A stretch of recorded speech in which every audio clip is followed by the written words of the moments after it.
Okay.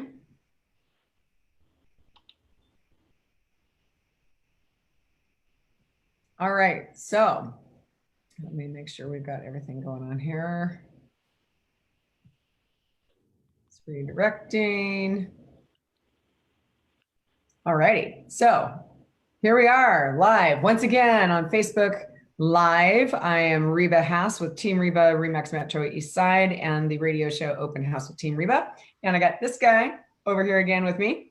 That's me, Eric Osnes with Homebridge Financial Home Mortgage Yes, so and we Open House with Team Reba. Yeah, and Open House with Team Reba, which our show will be on tomorrow from 2 to 3 p.m. on Should be AM entertaining. 1590.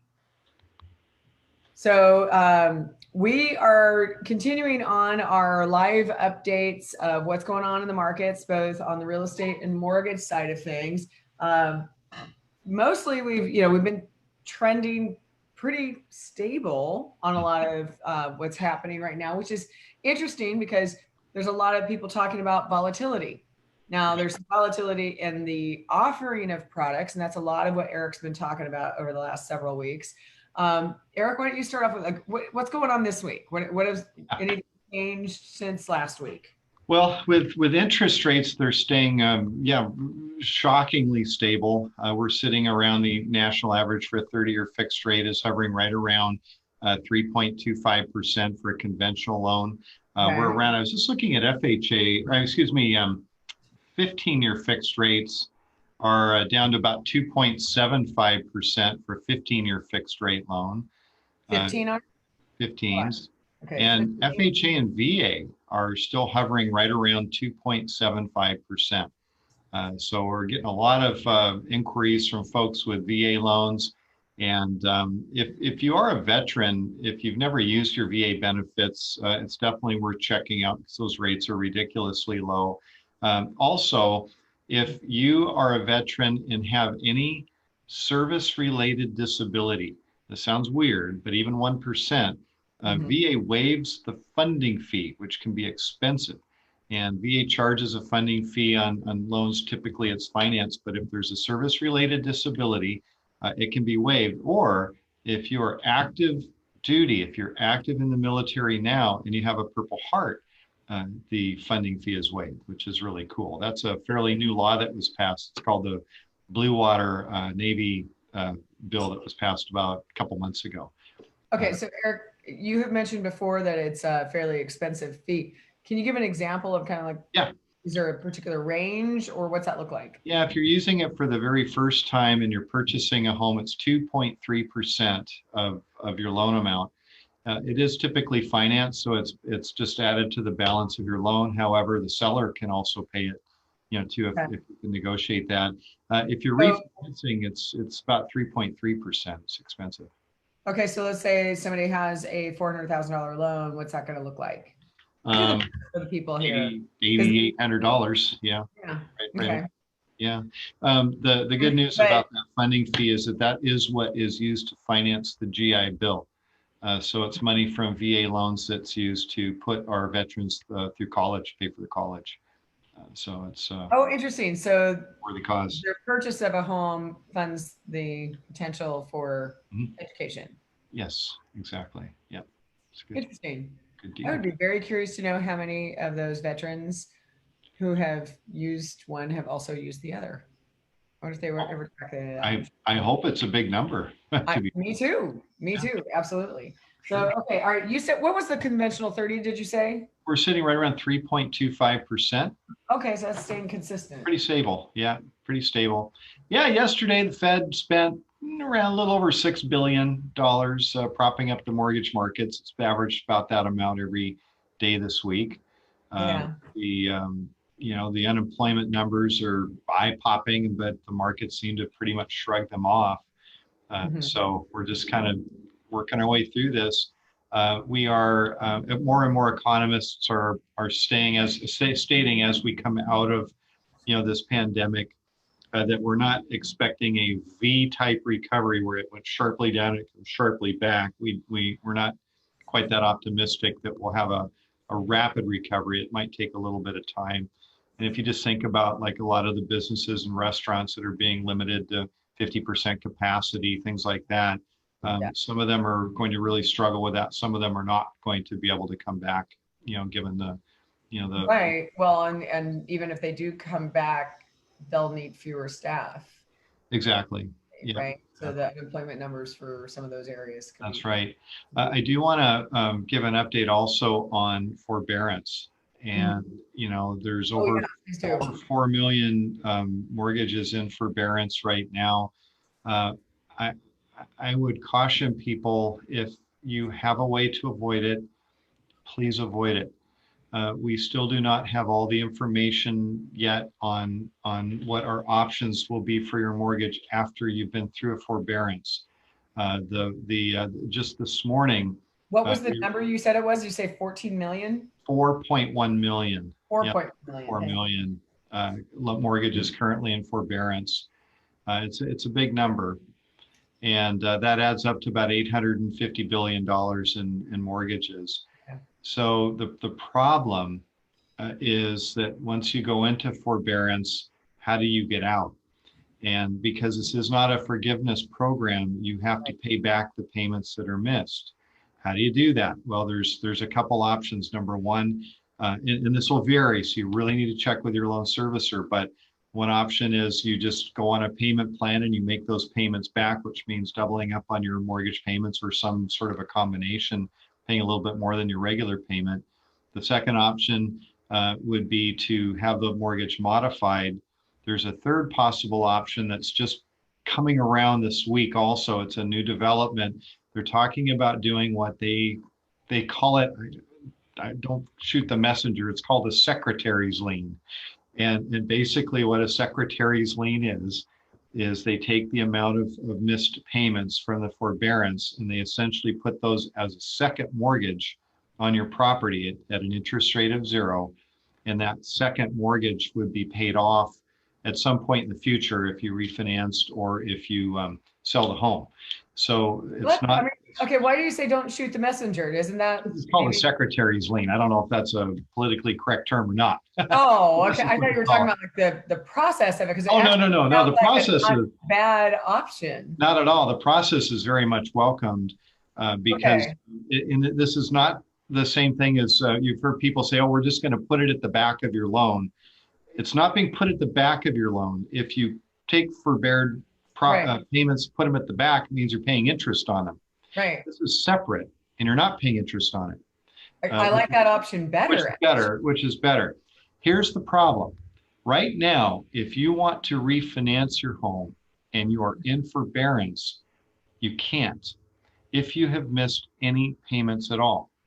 Okay. So if you skipped a payment, skip 2 payments, you are not eligible to refinance at this point. This is the current Fannie Mae rule. This came out this morning. Now I'm sure this will change and as things develop, and and so right now there's kind of 2 parts to this question. The first part is, can I refinance? The answer is no. If you're in forbearance, you can't if you've missed any payments. The second part of that question though is, if I can't now, when can I? And the answer is, we don't know. But we're waiting for more guidance to come out on that. But it may be something where we have to see a payment record. It might be six mortgage payments made or something like that before you might be eligible to refinance. That's why I say, if you have a choice and you don't, forbearance is nice, but you don't have to do it. I'd recommend avoiding it if you can, and just because it's going to make things a little bit more difficult to refinance down the road, or at the very minimum, it's going to take some time.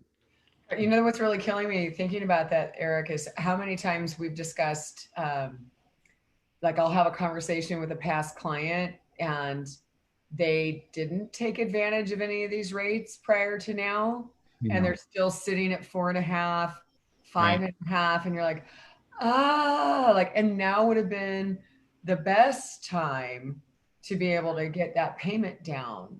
Um, Yeah, I know. I've been jumping up and so down since January, February saying, yeah, get this done. yeah. Uh, Oh no, I know you have. I mean, mm, anyone who's watched any of our stuff has seen it. But I mean, you're just putting it out there, like, hey, if you have the option of um, forbearance versus trying to refi, and that is something that would help you just get your payment down and make it easier. I mean, that seems like duh, go do that. Because you don't know if you can do it later if you take the other option, right? Correct. Uh, Correct. just getting something down to a more manageable price would Mhm. probably be the better thing to do Now, if you can, right? that's right. That's right. So, And with this all said, this is like we use this word fluid. This thing keeps changing almost every day. And I'm and no wonder call it blue water or whatever the heck it was. right.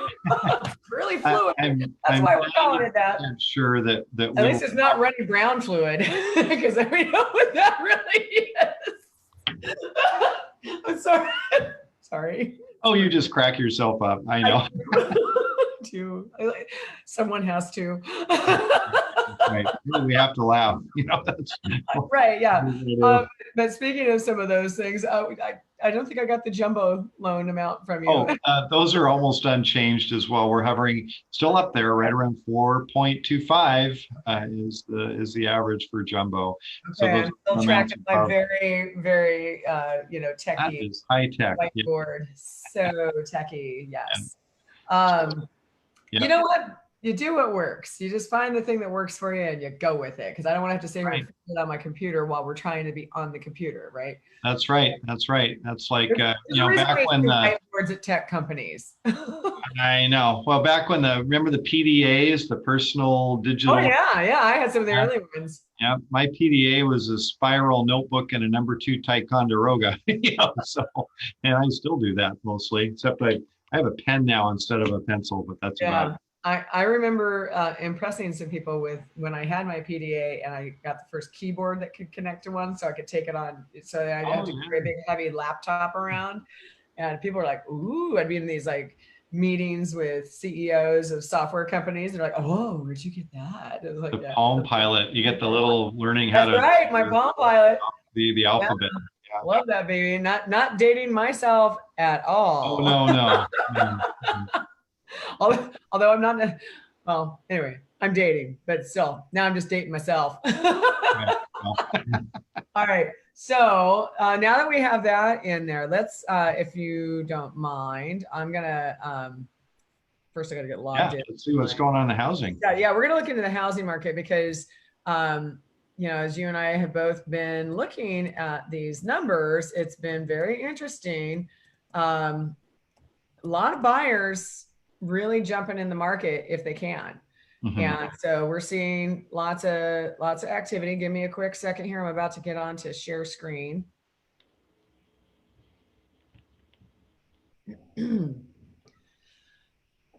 Pardon me. All right. So what we've been looking at all along here is this market watch data on the left-hand side. So I'm going to update my little chart here. So new listings. I have to remember to use my elbow or something else, which I'm going to do that. So we can see that we're up to 2236 right now. Now, May 5th, these numbers are constantly changing, right? So 2236 new this week. May 5th, we were at 1493. So we are starting to see, because that's the thing, is a bunch of humans tend to kind of set artificial timelines for themselves, right? There's like no real perfect time to ever put your house on the market. But people will set these deadlines in their head. So what we're seeing is May is one of the months that a lot of people have, because especially like when school here gets out around June, they put their house on the market now in the hopes that during the time that they're on market and then also going through contract, they can finish by the time the kids are done with school. And then when they want to make their move, it's easier, right? And even though kids are at home right now and doing their, version of homeschooling, people still, they want to, they've got a schedule they've got to try and keep, right? With kids doing stuff. So not a surprise to see that the listing count has gone up just a little bit in this second week, because the more we get to June, the more we're going to see it pop up a little bit, right? So back on market, we're at 309, which is down a little bit. Oh, I don't think I put that one on my list here, so I'm going to write this one down. Back on market, 309. Back 10 days ago, we were at 360. Again, those are ones where like maybe a transaction failed or someone took it off to have some work done. any of those kinds of scenarios. Listing price reduced Yeah, is, that's gone way up. yeah, it's at 890, right? And just 10 days ago, we were at 765. Right. And that is not too much of a surprise because as we see more inventory coming on the market, if they didn't get that early activity, they're realizing, ooh, maybe we need to, get a little more realistic. Listing price increased is up. Excuse me, it's not up. It's almost the same. It's 138. It was 144 10 days ago. But pending sales continues to also rise. So we're at 3182 right now. And 10 days ago, that was at 2939. So we're almost 10% up on that.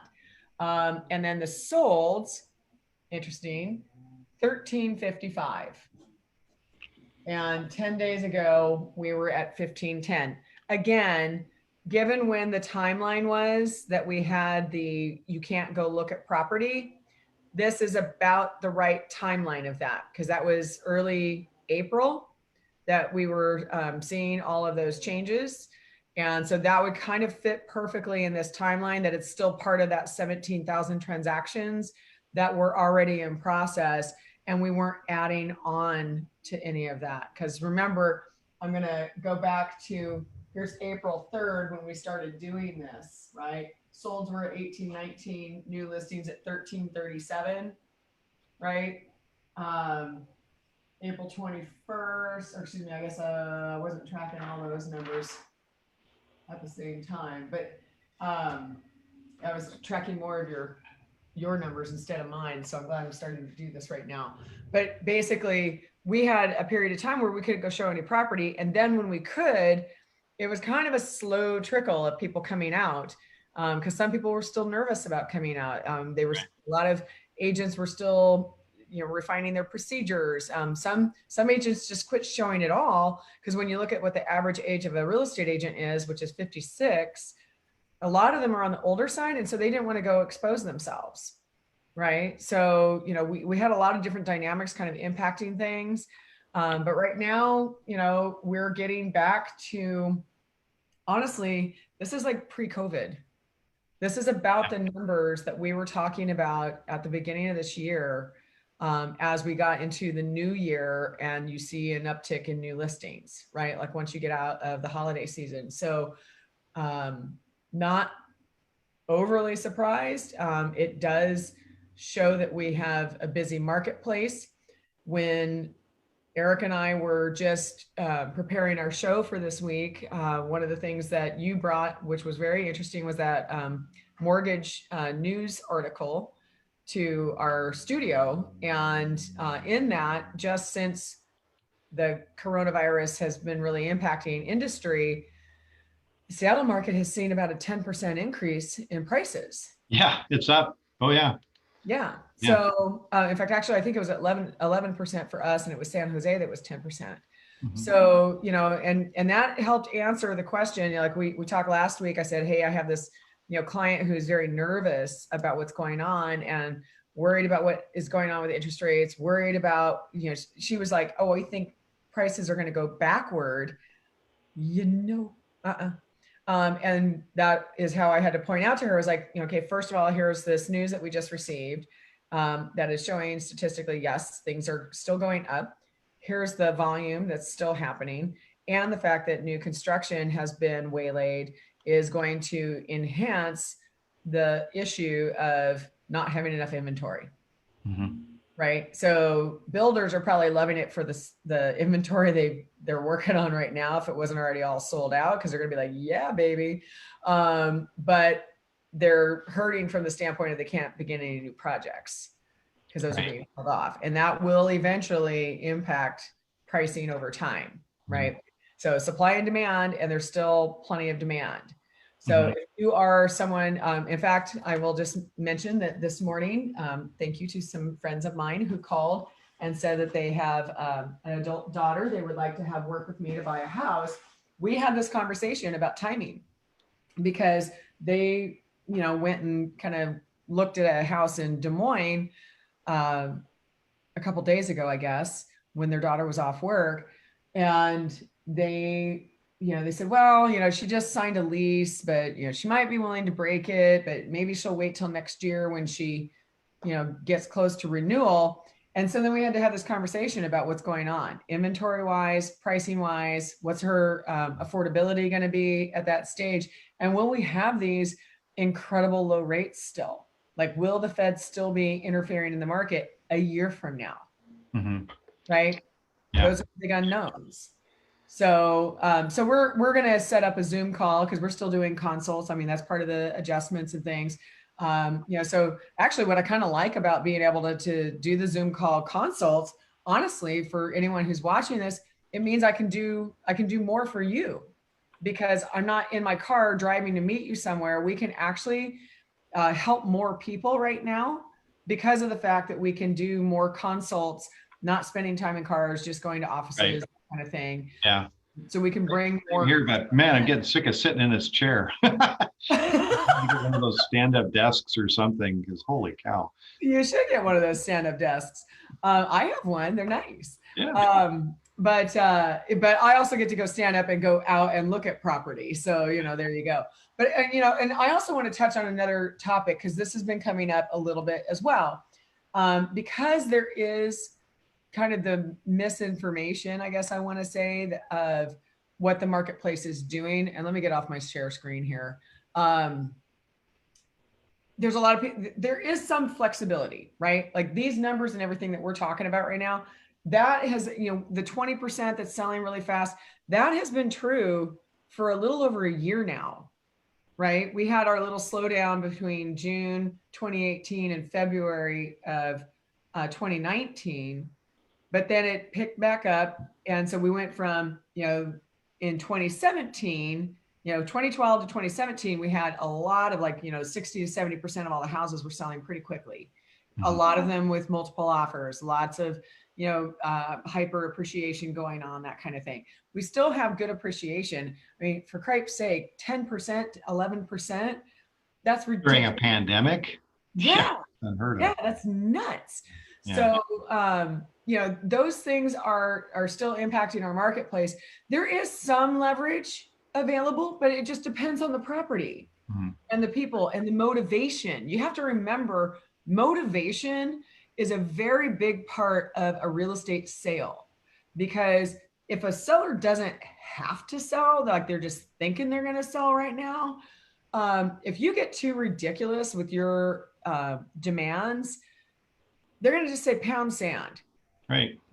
We actually, I'll give an example. One of our clients in the Edmonds area, very North Edmonds, close to Mukilteo, she was on market for 45 days. And, many people would automatically think, oh, what's wrong with it? Nothing was wrong with it. It was, for a lot of people, they didn't like part of the downstairs layout because of the kitchen being walled off from the living area. And a lot of people like that open concept, right? So, but we knew there was nothing wrong with her place. And so she was just patient, because we had a bunch of people try and send in lowball offers and we just refused them because we're like, nothing is wrong with this house. So we waited and we waited, and we ended up getting her a deal that totally met her needs, met their needs. And it was, and because she did have motivation to do things, but she didn't have the next place yet. So it didn't really matter what her timing was. So truly understanding what is going on in that seller's mind and life can make a big difference on whether you're going to be successful with your transaction and your negotiations and the things that come up during inspections and all of it, right? So it helps to be working with people who really try and go find out those motivations, because it's not always just a numbers game, right? You can try and do that if you're going to be completely emotionless about it. Maybe you'll be on the investor side of things, but I can tell you for a fact, most of the investors I ever deal with also get just as, they like to think that they don't, but they do, because they'll get all, oh, I can't believe, they'll be very upset about something. And you're like, really? I thought this was emotionless because it's just an investment, Funny about that. Yeah. No, they get into the hunt just like anybody.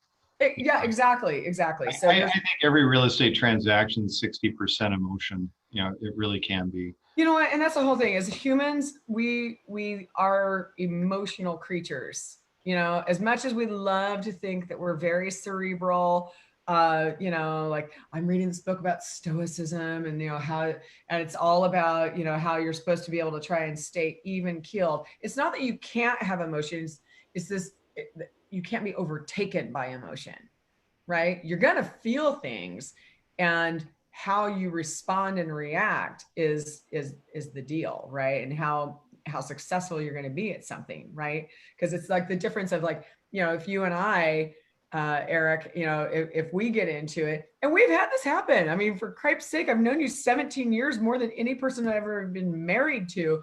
And, you know, and Right. so yeah, we have these moments every, yeah, I know, right? Like, oh yeah, I'm glad I'm not stuck in COVID quarantine with you. God. Yeah. No No, kidding. I'm teasing, but but the reality is, like, there's times that we'll even get to loggerheads on something, and and most of the time we're pretty even keeled. But every once in a while, I'll be like, "Oh, what are you saying? What are you implying?" And that emotion is what will come out. Of And if you can course. manage that emotion, you can get to the bottom of what's going on. You can get to hopefully Because we're human. good resolution. Exactly. And so, real estate and everything involved in it is very much a big part of the human condition and how we react and respond. And honestly, if you're looking even at like Maslow's law, shelter, our safety, shelter, all of that with our family, taking care of that, it really is on that base part of the pyramid too. So, we will get emotional about it. Why people are freaking out about rents and mortgages and things like that is because it's putting our safety and security and our housing at risk, our shelter. So it's a natural response to have the fears. I do hope that anyone who's watching this, you're taking good self-care. My team is talking a lot about how we're handling things physically and emotionally, and dealing with our mental spaces, because it's important. There is fear out there, and our job, as guides in real estate, is to help you understand what's going on, help mitigate the situations, and keep those emotions in check, because we know you're going to have them, and we have to take care of ourselves to take care of you, Mhm. right? So we talk a lot about those kinds of things, and we do bring it up to our customers. In fact, we just spent a great hour and a half with my team yesterday trying to find a better way, even at the closing of a transaction, for the transition. Because everyone on my team knows that the key transfer is like the bane of my existence, because you can't control every little element that's involved in it. And we had a problem come up. And it was completely outside of our control. We had this closing earlier this week. Eric, you and I worked together with this customer, and we negotiated a great deal. We beat out two other offers to get the house. We got $20,000 in concessions from the seller on a bunch of work, so her closing costs were covered. Her rate got bought down. She got work prepaid so that she could get it taken care of right away. You got real creative on how to spend all of that. Yeah. Yeah, exactly. And so we had all these wonderful things, but then one of those damn contractors showed up early the day we were supposed to transfer keys. Like, she was not even full owner yet, and one of them showed up early and did something that affected the house with their big box truck. Oh, no. And Oh, so that, what should have been the most joyous thing, got waylaid, got and it was upsetting, and it was frustrating, and there wasn't anything I could do at 6 o'clock at night on that day. But the next day we were on it. I was contacting the company and getting the name of the GM so that she could reach out and make sure that they make it right, and all the things that are part of it. But those things come up. They absolutely come up. And so, we always look at every single situation like that and go, is there anything we could have done better? Is there anything that we could have helped with? Is there any, and again, we don't have control over every part of that process, because especially like on a closing day, all of that is really between the escrow company, the county recording office, and the lender. It's not Yeah. your real estate agent. I think this, and at this time too, there needs to be a little bit of flexibility with all the parties in a real estate transaction, just because things do happen. This week alone, I had one transaction where after a week, the appraiser backed out of completing the appraisal because she refused to inspect the inside of the house. This is like a $1.2 million home. Why? She didn't want to go inside because of COVID. So all of a sudden we have to scramble and yes. And so at the last minute we have to scramble and find another appraiser. It's like, will you go in? He's like, yeah, I'll go in. It's like, okay, great, you got the job. We had one other transaction where the escrow company is so short staffed right now that it's taken 4 days to get information that should normally show up in about an hour. So that we can balance, get our numbers, get our documents and everything prepared. That was 4 days that we spent continuously harassing, haranguing, requesting, escalating, trying to get somebody to respond. But when there's nobody in the office, you difficult can't. thing to do. So that's these sort of things are going to happen. They're just going to. And another example of that, Eric, is we have that happening right now with another transaction that we are anticipating will close today, but it was supposed to close yesterday. And that's because we have an out-of-state client. So they had to do remote signing in Alaska. Yeah. And then the docs were being sent back via FedEx, which normally would show up on time. But because we have all these issues in the shipping, world right now, they got waylaid in California. So we had to talk with everybody about that, because here's the sad part. We had everything that was under control and like everything was going well. And so we're figuring out when the key transfer is going to happen for the young man. They're buying it for their son to live in, getting out of college. And, everything looked great. They sent their docs out. Everyone's like, wonderful. Yay. We should be totally on time. So he books a flight for Monday to get in, get the keys. He's got to drive to Bozeman, get his stuff from the college, and then come back, right? And the thing is because the shipping tracking is not showing it right away that it's already out of California, like we had to do an addendum for the extension of, well, we didn't know if we should do it for today, so we went ahead and did it for Monday. And then we had to talk to all the parties to say, look, he's already booked a flight. Even if we don't have recording, can he go pick the keys up? Because we're expecting everything to still close, but he can't move his flight now. Right. So how do we all work together?